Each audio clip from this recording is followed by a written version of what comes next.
Dari pemaparan materi sebelumnya mengenai pengertian sosiologi hukum, pemikiran sosiologi hukum, pendekatan sosiologi hukum, objek sosiologi hukum, dan ruangan hukum sosiologi hukum, kita perlu juga mempelajari mengenai ilmu hukum.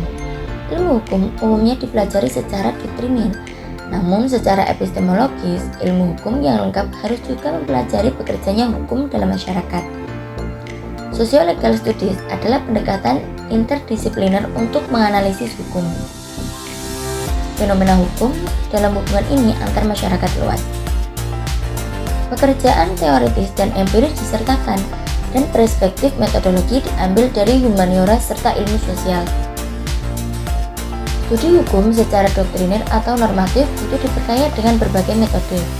Kajian sosiolegal adalah salah satu metode interdisipliner yang dibutuhkan untuk mengetahui bagaimana hukum bisa efektif dalam praktiknya di masyarakat.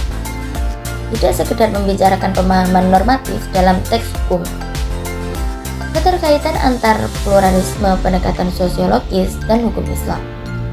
Legal pluralisme mencerminkan keberadaan berbagai sistem hukum-hukum negara, hukum adat, hukum Islam yang beroperasi secara bersamaan. Hukum Islam tidak hanya berfungsi sebagai seperangkat norma, tetapi juga sebagai bagian dari identitas budaya masyarakat Muslim.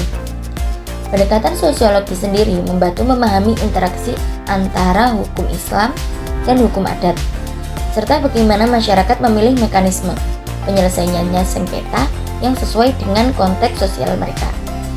Selain itu, hukum Islam menunjukkan kemampuan untuk beradaptasi dengan perubahan sosial, sementara legal pluralisme meningkatkan kesadaran masyarakat akan hak-hak mereka dalam kerangka hukum yang beragam.